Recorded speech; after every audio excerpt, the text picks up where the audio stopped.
Hey guys, Savage Joy here with Real Progressives. Tonight I am welcoming back a total badass. She is running in Texas again. This time it's for U.S. Senate for Texas for 2020. So thank you so much for joining us again, Ms. Sema Hernandez. Thank you, Joy, for inviting me and having me on your show again. It was a blast last time. It's going to be a blast this time as well. Oh, awesome. It was. I mean, people are hype, like really hype. When I said you were coming on, people are like, "Oh, yes." Of course, from last time. Now, when I interviewed you last time, that was during the primaries, and you were against someone named Beto, who later we found out who he was. But back then, I was like, all I knew is what you told me and how he was being, not the greatest to your campaign. But now all of us definitely know who he is. So can you tell us, well, that was the first time you ran, and you actually made almost 25,000 votes, which is huge. Yeah, we actually got almost 25% of the vote, and we campaigned, literally campaigned with about $4,000 across the state of Texas. We were able to get 250,000 votes in the primary. So that was unheard of as a first-time candidate running for such a very high position in government. And that was something that our campaign was very proud of because we campaigned on the issues, and that resonated regardless of how much money the other candidates spent. Our message resonated more than what he actually spent on his campaign. Absolutely. So 4K, that's it. Yeah. Wow. The lowest I've heard is 12. So that's impressive. Oh my God. Wow. That is truly grassroots. I knew you were grassroots before, but man, that is awesome. And did you have a pretty huge team of volunteers? Well, we didn't have a huge team of organized volunteers, but we definitely had people that were bold enough to go out there and campaign word of mouth, print stuff from their computer, do some block walking with down ballot candidates, other candidates that spoke very highly about our campaign and talked about our policy issues such as Medicare for all, Indigenous rights, immigrant rights. We talked about the cessation of the military, and we definitely focused on bringing jobs home through infrastructure and just focusing on things that actually matter instead of saying I'm better than Cruz or I'm better than Trump. It was based on policy. It was based on issues that resonated with people that work here in Texas. Absolutely. And of course, Texas is on a lot of people's minds because of immigration reform. And what is that like for you as someone whose parents were immigrants? Well, I can tell you that it's a very difficult subject to address and to tackle, but for people that know about immigration and what is causing the crisis, the humanitarian crisis at the border, it's because of American imperialism. Our government has been busy destabilizing other nations, and now we're seeing the effects of what that destabilization has caused. Not only has it caused a mass migration of human beings trying to come here to the United States for a better life, but it's also causing adverse effects such as global warming. Yeah, absolutely. A lot of people don't realize that all ties in. So where you live in Houston area, is that correct? Yes, it's a metropolitan city. So we have about maybe 3.3 million people in the Houston area, about 6 million people in Harris County. It's pretty huge. Wow. So in that area, I'd imagine that immigration reform is very needed just because it is a big city. Well, it is a big city. Also, Houston, the Houston area, specifically the Texas Medical Center, attracts a lot of I guess people who are seeking to work in the healthcare, but also seeking healthcare treatment from other countries. So it's the most diverse. And this is where a lot of people come to stay in the Houston area. This is literally a welcoming city for refugees, and it's something that has to be tackled head on. Immigration is not a one-size-fits-all piece of legislation that we have to do.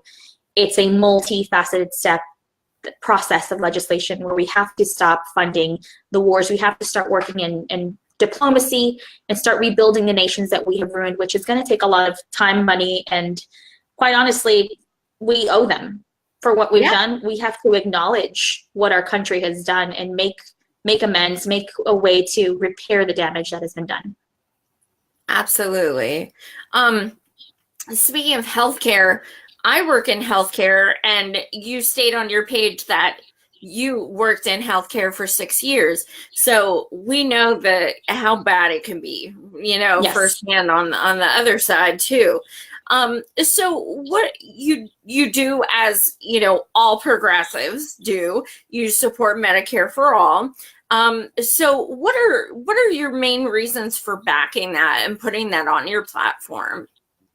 Well, for me personally, I've been a patient, I've been a healthcare provider, I've seen the ins and outs of healthcare, I've seen the process in which the insurance companies deny healthcare.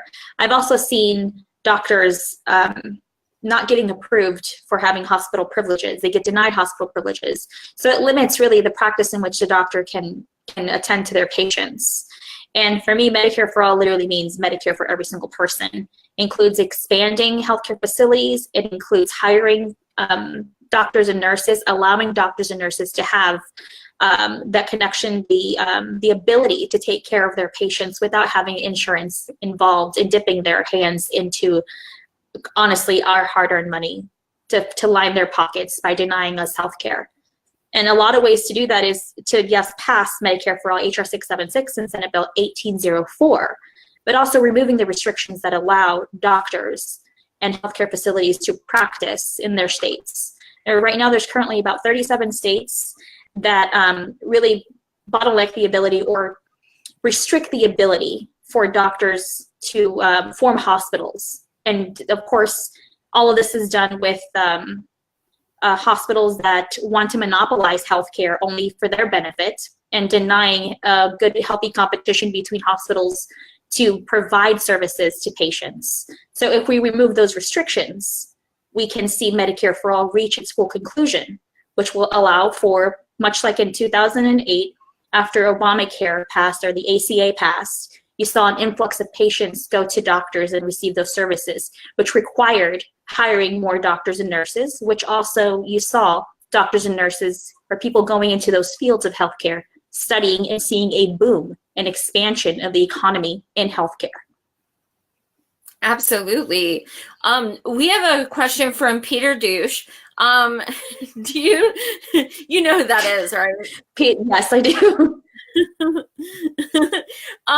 Do you support Medicare for all or support it like Beto does? No, I actually support Medicare for all, not access, not affordable, not a public option. And quite honestly, a public option is no option at all when it's another two-tiered system geared to profitability. Absolutely. So we're seeing, these people coming out for as candidates. Elizabeth Warren, she did her first 2 rallies in Iowa, did not mention Medicare for all. Then she was on an interview and started saying that she wants to improve the ACA. Now Kristen Gillibrand announced, and she certainly doesn't want Medicare for all. So there are going to be people who are going to say, yes, I'm all for this. What do you recommend that people in our movement who actually are progressive, who want these things, how should we look out for basically who's progressive? Do you think that people can change? Can we go by past voting, or do you think we should give them a chance? Well, that's very difficult. As you know, I've documented my interactions with O'Rourke campaign during the primary and during his general election. Our conversation on Medicare for all was certainly one that was difficult to have, because for progressives like myself and the 250,000 people that voted, and certainly people that thought he voted for Medicare for all or supported it, were disappointed to find out that he didn't, and only because of the pressure of our campaign and awesome grassroots organizers that showed up, pressured him to come on to Medicare for All at, during the month of September towards the general election. We definitely need to look at their voting records. We need to pay attention to the type of language they're using and ask them what their plan is, what they are hoping to expand on once they get into office. What type of legislation are they going to push? Or have they introduced their own amendments? Have they introduced their own bills? We need to not just say, okay, well, he supports Medicare for All. Well, what exactly does he support? And what have they done to back up that said support? And a voting record is one. Two, who donates to their campaign is another one. Who they campaign with. Are they bundling donations? Are they accepting super PAC money, or authorizing another campaign committee to help them fundraise? And do those people that are helping him fundraise have ties to organizations that are fighting against Medicare for All? Absolutely. I'm being asked by a teammate, do you support a federal jobs guarantee? I do support a federal jobs guarantee.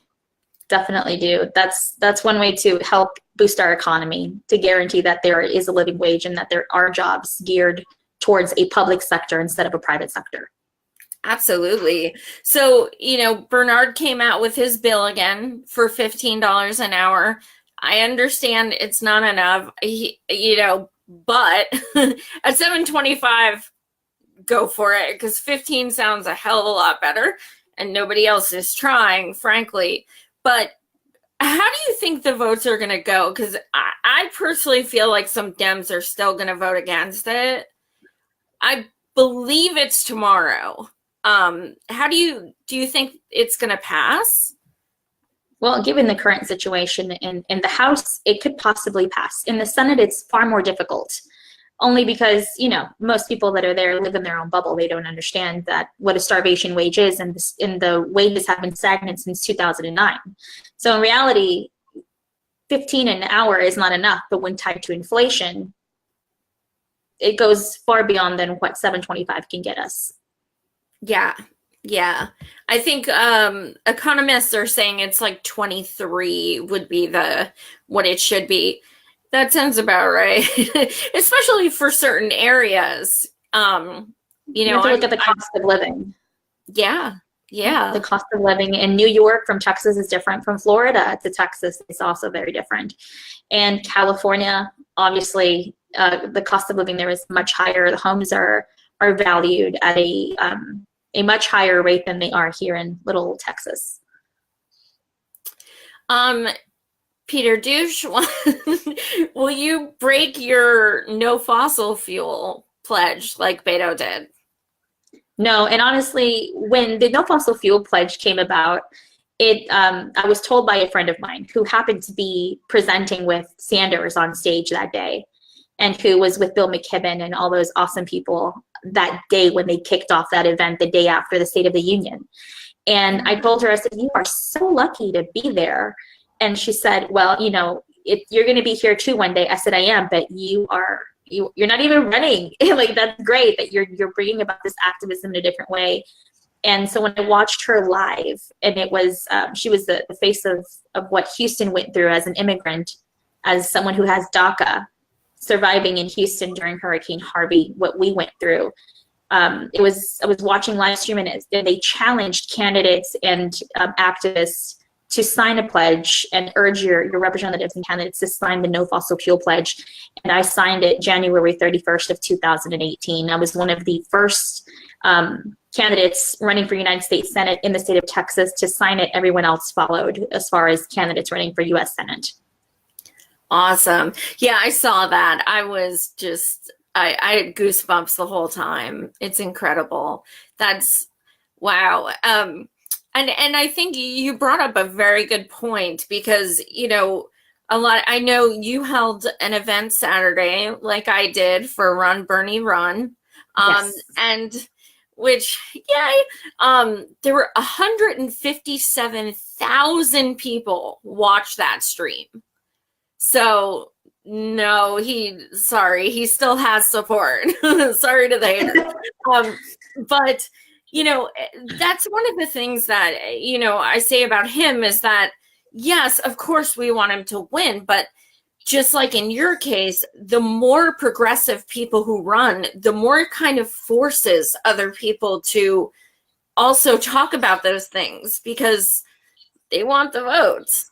So now this time around, do you think that you'll be going against Beto again?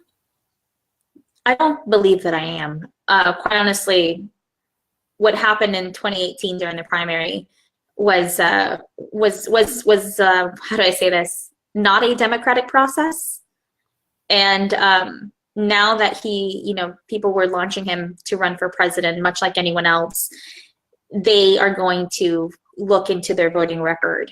And that's just something that the media does, not just for him, but for every candidate. And I think that's fair.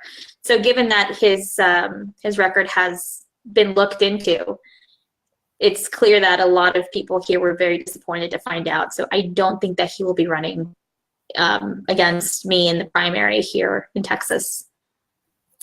It's funny though, because, Andy wants to know if you live stream your dental visits. I don't even have dental insurance, so no. Okay, seriously, how privileged is that you're gonna, like, the comments were so sad. It was just like, I haven't gone to the dentist in 7 years. You know what I mean? It was like he was flaunting, like, look at me, I'm at the dentist and I have perfect teeth. But yeah, I totally agree. I think he might not run either. Well, hopefully he doesn't for president either, but we'll see. And I hope that this opens the conversation for us as constituents to see people in office or ex-politicians that clearly have insurance, have something that we don't, and denied us that same privilege, that same ability to have insurance, whether it's dental, vision, health, maternity, reproductive care. All that is very important. So, we can change the conversation. We can have that conversation. We can take something away from what he did and start having real conversations about what healthcare and Medicare for all is, what affordability is, what accessibility is, and know that those things don't exist if you're continuously living in a cycle of poverty. Absolutely. So as far as platform, you also have that, well, on your page, you have a member that let me walk that back. You have a statement that you're a member of DSA. So there are definitely, downsides from trolls to saying that. What is your definition of a democratic socialist? Well, it's someone who believes in an open democracy where we can definitely create policies that better society as a whole instead of creating policies that favor corporations. It's more about collective bargaining and raising the standard of living for everyone, making affordable housing possible, creating jobs that belong to the public, not to the private sectors. And DSA can mean different things to different people. But for me, it's what's on our policy platform. And we're still expanding. We're still writing up a platform that is more extensive, that is more precise, that reflects what we want to happen in our campaign. And we have a lot of DSA members in our campaign team that are helping construct the platform. Yeah, right on. Absolutely. Some of these comments, I just can't. Donna wants to know if you'll do a 2-minute video sharing all of your favorite songs like Kamala did. I don't think 2 minutes is enough. Yeah, I know, right? Oh my God. I have like really bad associations with some of those songs now because so what's your thought about that? You have Warren drinking a bottle of beer in her $2.4 million home. You have Beto getting his teeth cleaned, and you have Kamala dancing to like hip hop.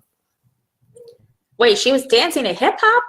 Yeah, they were like Wow. asking her what kind of songs, and I didn't even know a couple of them. I didn't even know. Well, I think it was like Chance the Rapper, um, and stuff like that. And oh my God, it was just a mess.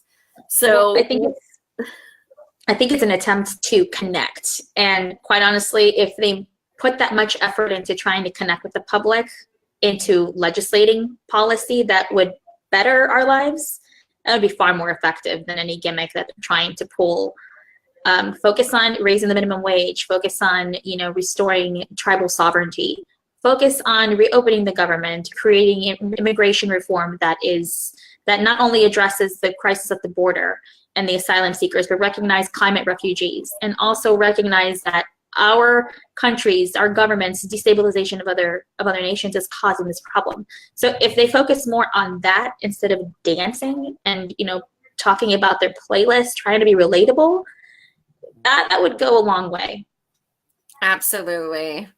Um, so let's see. Okay. So you do also support tuition-free college and training. Do you want to kind of expand on that and what that means specifically for training? Well, not only do I support tuition-free college and tuition-free vocational school and hands-on training, perhaps even paid internships, something that would allow people to learn hands-on on the job that they want to pursue. College sometimes isn't for everyone, but trade skills, apprenticeships, that works for some people to develop those skills, especially in the labor sector. I also support, clearing out tuition or school debt, or what is it called? College debt. So canceling out the college debt. Any kind or any form of higher education, higher learning, that would be canceled. Much like, we bailed out the banks, we bailed out Wall Street. Why can't we bail out each other? This would allow for us as people who want to pursue another career, have that ability, or want to create technology or create a job or flourish in that area. We don't have to be burdened by our student debt. Absolutely, especially with interest rates that you're pretty much never going to pay off. Right. So one of the things I rarely see, which is a shame, is any kind of electoral reform. And you do have voting rights on your page, and it's so refreshing. It's kind of like a broad topic, but what do you want to touch on some things of why you put that on your platform? Well, again, it goes back to more recent times in the 2016 election, how they blame the loss of the election to Trump on Russian trolls. I mean, if we're really concerned about our election, then we have to start looking at what was tampered with. And if we're concerned with someone tampering with our elections, let's change to paper ballots. Let's tackle that issue that way. 2 is voting for or passing legislation that allows for automatic voter registration. I would like to take it a step further, maybe 2 steps, maybe a leap further. And the residents from that live here that don't have their citizenship, because they already contribute financially to this country, allowing them to vote, granting them that permission to vote because they're already contributing. Why not give them that ability to vote? We also have children here whose parents are undocumented. It would be great to see those parents vote in favor of their children, since a lot of legislation that's being passed is going to affect their ability to take care of those children that are citizens of this country. That way they can vote on behalf of their children's interests.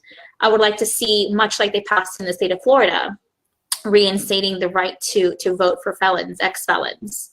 Hell, even give the ability for incarcerated people to vote from behind bars. Putting them in jail is one thing, but oppressing them from their voice and their vote is another thing. That is unacceptable, and it's not allowed. It's un-American. Yeah, I was going to ask you about that in Florida, about the do you think we should do that in all states?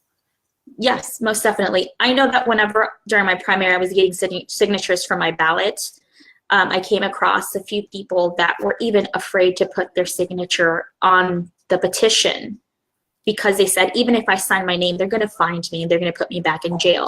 Because in jail, they condition you to not go out there and vote. They make you believe that you cannot register to vote. And if only, we had the ability to register them to vote whenever they got out or within jail, that way whenever they are released, they know what their rights are. There has to be something that we can do to let them know what their rights are once they serve their time. Absolutely. Totally valid point. So on that note, something that I'm very passionate about that because of Kamala is being brought up more, thankfully, is the for-profit prison. So, and that goes hand in hand, like in California, especially where she's concerned, it's happened way too much.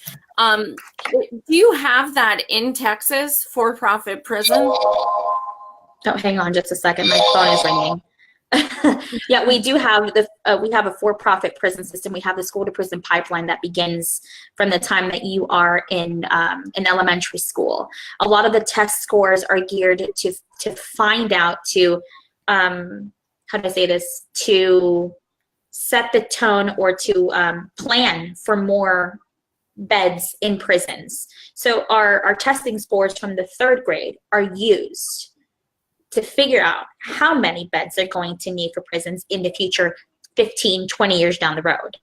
Now, that's how it's designed, and it starts within our school curriculum, our school education system, which is the reason why they want to privatize it. You see a lot of police officers resource officers being placed in schools, and it seems as if they're wardens of that particular school. And you don't know how to react. I know when I was in high school, there was officers on campus, but I wasn't afraid nor intimidated. But looking back at it, it seemed like they were wardens of our public school system. And it definitely happens in the state of Texas, much like it happens in every single state in this country. We have the most incarcerated people per capita than any other country in the world. And that's a damn shame. It is. Bernard is coming out with, well, he already drafted, he's coming out with with legislation to get rid of cash bail. How do you feel about that? Well, quite honestly, bail reform is something that here in the state of Texas, many of the criminal justice reform activists have been working on at a local level. But, obviously we need some federal mandate that can take care of that from the top down. But it's great to see that he's doing it, and I hope that it's implemented in every state. It's important to restore that justice, because quite honestly, if you can't afford bail, you go to jail. And freedom is granted to those who have money. And that's not a justice system. That is an injustice system that favors the rich and powerful over those who are in poverty. They use that system to oppress, and that causes an even bigger problem for those who are in poverty, who have a job to do, who have children to take care of. If they're not there, there are other secondary effects that happen. Their children can be taken away. They lose their job. They lose their home. Most people are one paycheck away from being on the street, and the bail reform needs to take place. We need to abolish the bail system, the bail reform. Not the bail reform, sorry, the bail system itself. Absolutely. I want to say it was last month, there was a woman, and now I can't remember her state, but she had mental needs. My brain's not working. And anyway, her bail was $30. She died in prison. And for $30. Because she didn't have $30. For $30, it's disgusting. It is absolutely disgusting. I'm not even sure how someone can die over $30, but then again, in this country, that's what they favor. They favor the people who can afford. And quite honestly, $30 is not that much. They could have just waived the fee and let her go. Well, You know, not I even, left out that she was a woman of color. So, wow. Oh my yeah. God. I know it happens there. It happens in other places, but reforming the criminal justice system is going to take a long time because there have been policies that have been put in place to strip away our rights, to strip away our ability to fight back. If we cannot afford a lawyer, we cannot afford to get ourselves out of jail. That's not right. And even lawyers who work within the justice system, they're overwhelmed by cases. They're completely overwhelmed by cases and they can't do it all themselves. So, you know, there has to be something that needs to be done. And I'm glad that Sanders is doing that, as well as the criminal justice activists that are out there every single day representing people, sometimes pro bono, to get them out of jail. Yeah, absolutely. Now you do want a Green New Deal. So can you talk about what specifically you're passionate about as far as the environment goes? Well, as you know, here in the state of Texas, we had a little thing called a hurricane, and it was Hurricane Harvey. Not long after was Hurricane Maria in Puerto Rico. And we have devastating wildfires in California. We have droughts in I think it's Cape Cod, South Africa. So there's a lot of things that are occurring. There's droughts, there's fires, there's flooding. Heck, there's blizzards in winter that have not been seen before to this scale. I feel very passionate about it. I also feel that there needs to be more done than just creating a committee. There has to be a collaborative effort in the grassroots organizations at a local and state level to work on policies locally that work for us. So regionally, I was thinking, specifically because I live in Texas, Houston is prone to flooding. Let's think about the way that we create and build our cities by utilizing the environment around us and build sustainable infrastructure within the cities that helps us withstand storms, withstand flooding. And I would like to see less concrete being poured into our cities and our streets, because the water has nowhere to go other than into our homes, which then again causes adverse health effects, chemical exposures from the refineries that are out here. We have to think about the cost of rebuilding our homes, especially when there is more, weather phenomenons that are going to be coming. We're going to be exposed to the elements. There's a lot of adverse secondary, third, fourth, and fifth, effects that happen when we don't take care of what needs to be taken care of. And I know it's going to be expensive, but investing in the federal jobs guarantee, creating sustainable infrastructure, utilizing the lay of the land, how our regions react to weather, would help us be more resilient and create a more sustainable environment, sustainable economy for all of us. So here in Texas, like I said, flooding happens, we have drought. California, there's fires. And in places like Houston, I've even thought about this early on in 2017, as we're creating the freeways, can we at least put pumps within the freeways themselves in flood-prone areas that will siphon the water out of those flood-prone areas, filter them out somewhere else, and store that water in a reservoir whenever there is a drought? We can just push that water in that direction of that city so that they can use it to grow, food, continue growing the crops. And hopefully they're not Monsanto crops. Hopefully they're not the GMO crops, but there's something that we can use the resources in which we're living in to create that sustainable environment and economy. Brilliant idea. I love it. That is such a good idea. Let me see. Okay, yeah. Mark's saying, we have 10 years to act. As a mother, you have 4 children, right? What is your biggest concern about our future? I never imagined that my children would have such a short life expectancy, quite honestly. I've raised my kids in a way where I make them aware of their surroundings. I let them know the world doesn't revolve around you. Don't be a litter bug. I would prefer you trash my vehicle with your garbage as long as they're in like recyclable areas in the vehicle. That way when we empty out our vehicle, we have ways to recycle and to contribute, to do our part. And I said, everything that you do matters. So it seems as if our efforts didn't help us in the long run. And we, like you said, we have 10 years to reverse climate change, to stop it at the very least. And it breaks my heart to know that what I've taught my kids has not been something that other people in positions of power have taken into consideration as to what they're doing, the kinds of legislation that they're passing, the kinds of donations that they're receiving from their corporate donors. They just take it and just turn their entire backs to the rest of us as if they're immune. Like they're immune to climate change, and nobody is immune to it. Most people that I have talked to, they said the world will go on and continue. We won't. The world is resilient. We have messed with Mother Nature, and now it's rearing its head, and it's going to destroy us if we don't start working with Mother Nature instead of against it. Absolutely. Steve in the audience wants to know, who is this? So this is, for anyone joining, this is Sema. She is running for U.S. Senate in Texas. I had her on in the primaries last time, and she is bringing it again this time. So, and also your website, just for those just joining. So, I'm sorry. You give it this time.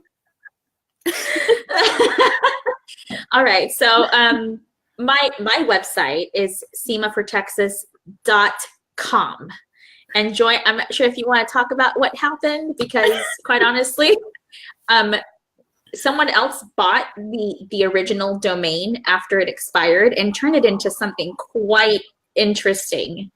And it's been brought to my attention. And all I can say is, if you're going there because you think it's me, you want to know what my positions are? No, go to my website, semafortexas.com, to get my policy positions. That's where it's at. Yeah, I mean, do you care if I say it? Go ahead. I was looking for her website today when I was going to make the promo, and it kind of was a porn site. It's literally says Sema for Texas, literally. Like, and I'm like, oh, what is this? I was like, this is going to be a fun show. Well, those are not her positions. Right. Those are not my positions. My policy positions are on semafortexas.com. Quite honestly, whoever did that, might have, we thought, well, maybe this might hurt our campaign. I'm thinking, no, I don't think so. I definitely don't think so.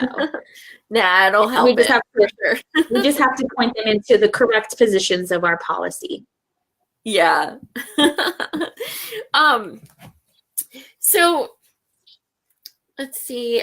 You want to legalize cannabis? Yes. Legalize it, take it off Schedule 1, and just, tax it to a point where we can generate funding for education, training, infrastructure, much like they're doing in California and Colorado and those states. And quite honestly, you should be able to smoke it if you want to, recreationally or medically.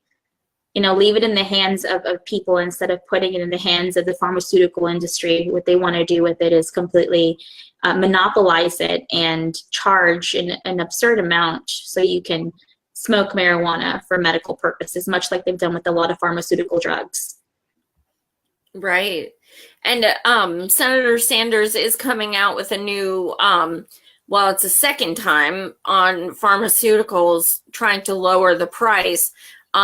This time, corporate shills like Cory Booker are joining on, probably because he's going to run, but if that would pass, that would be a really good start to Medicare for all, because prescriptions is one of the things that hurts us so much monetarily. Do you think that's a good start? It is a good start, and like I said, there are no halfway measures. So the hope is that these bills, these legislations, are pushed through without much modifications or amendments that favor the pharmaceutical industry. Absolutely. Yeah, Mark, I was going to say that as well. A teammate, Mark, said Colorado is a great example of how states and citizens benefit from cannabis. Like the amount of revenue is incredible, and people are healthier. They're not seeing as many doctors. It's so amazingly horrible when parents move to a different state because their kid has seizures, and I mean, stuff like that is just so inhumane. Let's see. Okay. So you have indigenous rights. That's huge. Why do you have that on your platform specifically? Well, after seeing what happened with the Dakota Access Pipeline and the treatment of indigenous people on their own land, that's their own land as well. So restoring their tribal sovereignty, their lands, is very important. And being able to keep their culture, their identity, is another important thing. There obviously isn't enough that this country, that are the founding fathers of this nation, can do, or we can do on their behalf, to repair, make amends to what has been done to them. Genocide, you can't come back from that, but you can at least recognize that it happened. This country wasn't built on hopes and dreams. It was built on genocide, the blood of indigenous people that was shed, and the land was stolen. Their children were taken and put in homes where they were servants, or they were slaves, essentially. So these are steps to make those amends, to give them their rights, to give them the ability to practice, the way that they see fit on their land. So honoring those treaties that happened long ago is something that we also have to do, and recognizing other indigenous tribes that are not federally recognized or state recognized in this country. Absolutely. What is your biggest concern with, there's probably going to be at least 15 people running on the Dem side. What is for presidency, that is, what's your biggest concern as far as, not even necessarily who gets chosen or what have you? What is your biggest concern in the process? Well, my biggest concern in the process is that the policy issues, the important things, will get overlooked because they're focusing on identity politics. They're going to be focusing on how much money someone can raise and name recognition.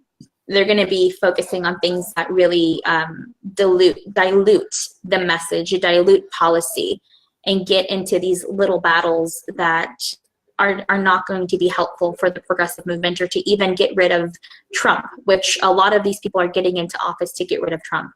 If you're going to get rid of Trump, then you need to focus on the issues that matter. I'm all for all these candidates running for office, but having a democratic process that is fair, maybe not fair and balanced, because that's what Fox News does, and it's not really fair and balanced, but being fair, being honest, being transparent, making sure that everyone is given equal time to discuss the issues, and allow not just for 3 or 4 debates, but allow for multiple debates, 14, 15, 16, as many as necessary, so that the people can make a decision of who they want as the Democratic nominee, and leave that process in the hands of the voters, not in the hands of a party. Because far too often we see that our votes, or we feel like our votes don't matter, only because there's another tier in the Democratic Party that they get to elect who is in office, and those are called superdelegates. So we need to definitely get rid of superdelegates. In the first round of voting, the second round of voting, let's not even bother with the superdelegates. Right, because that's a genuine concern, because so many people don't understand. They're saying, yes, we got rid of superdelegates. Yeah, no, we didn't. They moved them to the second round, meaning, a lot of people are worried that certain people are thrown in there for spoilers, like, oh, well, Bernie won't get as many votes because we're going to throw Warren and Gillibrand in there. And then when it comes to time to start voting, you know, there'll be more than 2 people when it comes to the convention, and they'll have to go at it with super delegates. And that is incredibly feasible, which is daunting. So, and the DNC actually did state that there would do 12 debates. But last time Hillary bailed out of the last few, so I'm not sure if they'll stick to the 12, but tentatively they're doing 12, and it starts in June. Tentatively. Well, I hope that each candidate that is up there follows through and shows up to the debates and doesn't come up with a reason not to show up, or for some reason their team says, you know, we can't have a debate until the last day of early voting.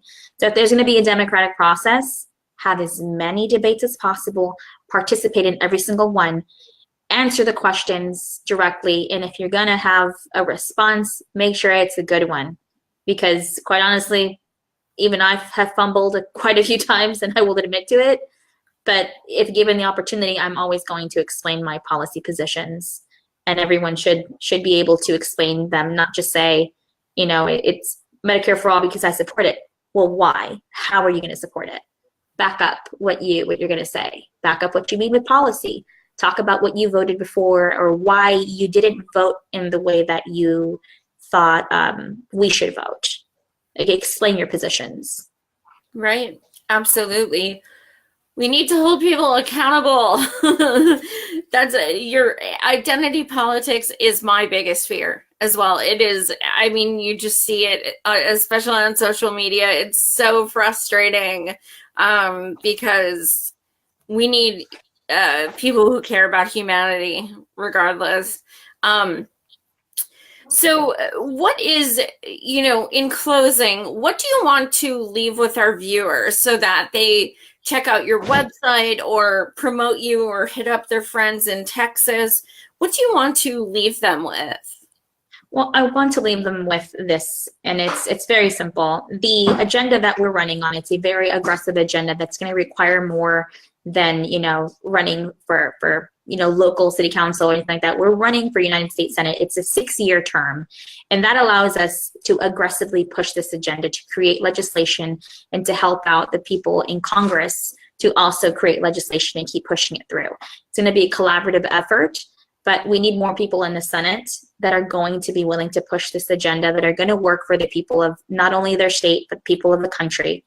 And this is very important to a lot of us who have been fighting this battle. Some of us feel like we're alone. So this agenda, as many people would say, it's pie in the sky. Well, let me tell you something. It's achievable when you have someone willing to fight for it. And given the right amount of time, it could take 1 term of 6 years. It could take 2 terms of 6 years. But the point is, we have 6 years to work on it and not have to worry about fundraising every 2 years and lose track of the agenda that we're trying to accomplish. So Medicare for all, Green New Deal, sustainable and renewable energy, immigration reform, you know, talking about indigenous rights, voting rights, restoring all the rights that have been stripped away from us within the last 40 years through legislation that has been hidden in other parts of legislation. I'm going to need those 6 years. We are going to need those 6 years. We're going to need more than that. So if you believe in our agenda, believe in our cause, believe in what we're trying to do, go to the website, semafortexas.com. You can go to CrowdPack SEMA 2020 and donate, you know, $3, $5, hell. We're trying to fundraise $20,000 a month to compete against someone who last time they ran was $19 million that they raised and they won. So we know that we're not going to raise millions. We're going to raise probably hundreds of thousands, but we're going to make every single dollar count. And rather than donating to a PAC, which a PAC decides who they want to spend the money on, donate to a candidate. So donate to our website, donate through CrowdPack, donate to where you want your money being spent. And hopefully it's our campaign, and hopefully we see those $3, $5, $27 in our campaign to help us travel across the state of Texas. We have, maybe 22 months until primary day. That's 22 months. of opportunities to donate. Every single month you can, donate weekly, you can donate monthly, however much you want to donate. Let me tell you, I appreciate every dollar. It helps us hire staff. It helps us pay a living wage to those people that are on our staff, and it helps us get our message across. So last time we did raise $10,000 and we made every single dollar count, but we need more money to allow us to reach more people across the state of Texas, more than just through social media, but actually boots on the ground. And I don't want to spend 30 minutes in a city at a rally and then 30 minutes in the city, another rally. I want to spend time with the residents there, knock on those doors, make those phone calls myself, because it's called sweat equity as well. I'm going to do that. And I urge people to go to my website and sign up to volunteer. Absolutely. I'm writing that down. Sweat equity. I dig it. Democracy is not a spectator sport. We have learned that. Okay. Mark put the link in the comments. So if you guys want to donate, the link is right there. You can also catch her on Twitter and Facebook.